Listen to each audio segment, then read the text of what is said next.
하도람의 짬 설교. 안녕하세요. 우리의 인생에는 웃는 날보다 우는 날이 더 많으며 행복한 날보다 괴로운 날이 더 많다고 하죠. 어떤 학자의 말에 따르면 사람들은 고난에 대해서 다음과 같은 4가지 형태로 반응한다고 합니다.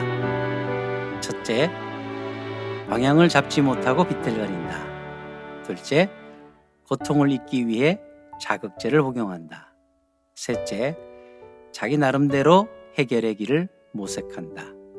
넷째, 하나님 안에서 소망을 갖는다.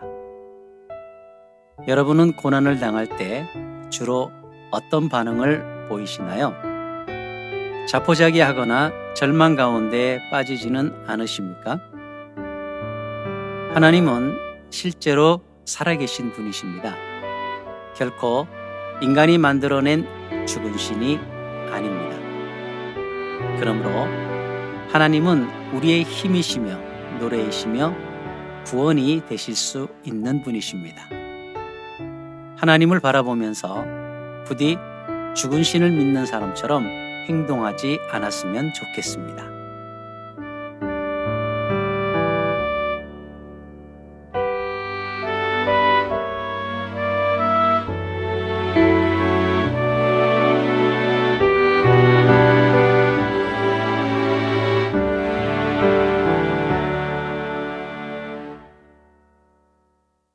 오늘은 창세기 2장 4절부터 나오기 시작하는 살아계신 야훼 하나님에 대해서 알아보겠습니다.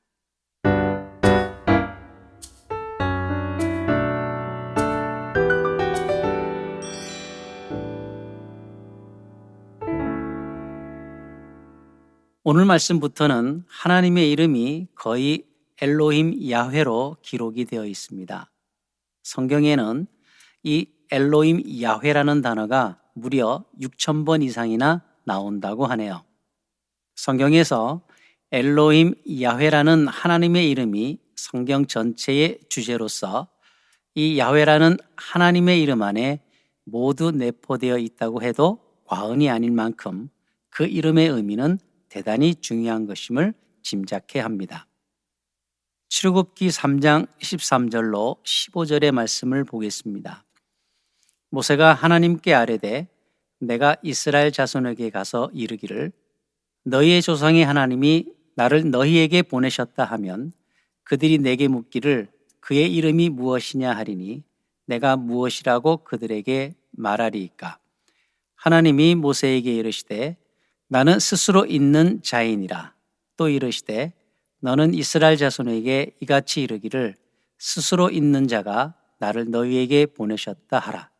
하나님이 또 모세에게 이르시되 너는 이스라엘 자손에게 이같이 이르기를 너희 조상의 하나님 여호와 곧 아브라함의 하나님 이삭의 하나님 야곱의 하나님께서 나를 너희에게 보내셨다 하라. 이는 나의 영원한 이름이요 대대로 기억할 나의 칭혼이라. 여기에 보면 하나님께서 당신의 이름을 야훼 여호와라고 소개하시면서 그 이름의 의미를 스스로 있는 자라고 밝혀주십니다. 출애굽기 6장 2절에서 5절의 말씀도 볼까요? 하나님이 모세에게 말씀하여 이르시되 나는 여호와이니라. 내가 아브라함과 이삭과 야곱에게 전능의 하나님으로 나타났으나 나의 이름을 여호와로는 그들에게 알리지 아니하였고 가나안 땅 곧 그들이 거류하는 땅을 그들에게 주기로 그들과 언약하였더니 이제 애굽 사람이 종으로 삼은 이스라엘 자손의 신음소리를 내가 듣고 나의 언약을 기억하노라. 이곳에서는 여호와 하나님이 언약을 하시고 언약을 이루시는 분으로 소개되고 있습니다. 그러니까 여호와 하나님이란 이름이 담고 있는 내용은 스스로의 능력과 열심으로 언약을 맺으시고 언약을 이루시는 분이라는 뜻이 되는 겁니다.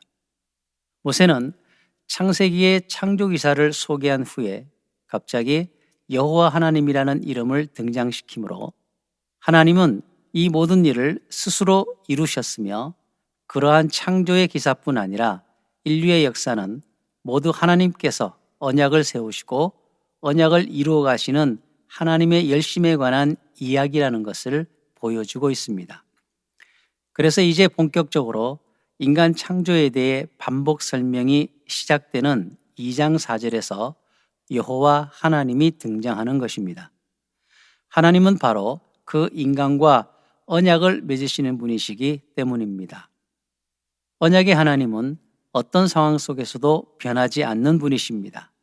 변하실 수 없기 때문에 우리가 본질상 진노의 자식임에도 불구하고 먼저 사랑하셔서 우리를 택하시고 언약의 백성으로 당당하게 살아가도록 우리를 믿음으로 키우시는 것입니다. 여러분, 어떤 사람에게 성공과 실패의 이유를 물어보세요. 자기의 계획이 이루어지면 성공, 이루어지지 않으면 실패했다고 말할 것입니다. 그런데 자기의 성공에 가장 큰 도움을 준 사람이 누구냐고 물으면 놀랍게도 가장 많은 사람이 자기 자신이라고 답합니다.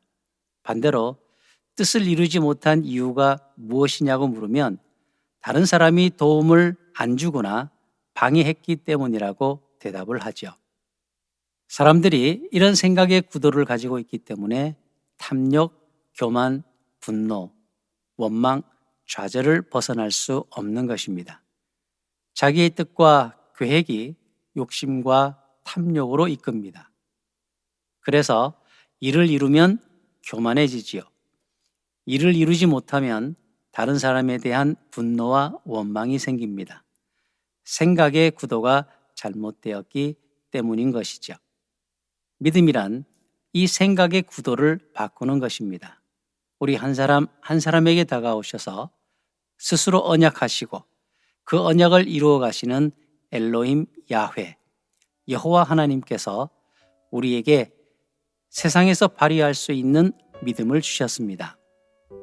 이 험난한 시대를 살아가면서 우리 여호와 하나님께 시선을 맞추고 우리 함께 믿음의 반응을 일으켜 보시지 않겠습니까? 오늘도 하도람 목사였습니다. 샬롬.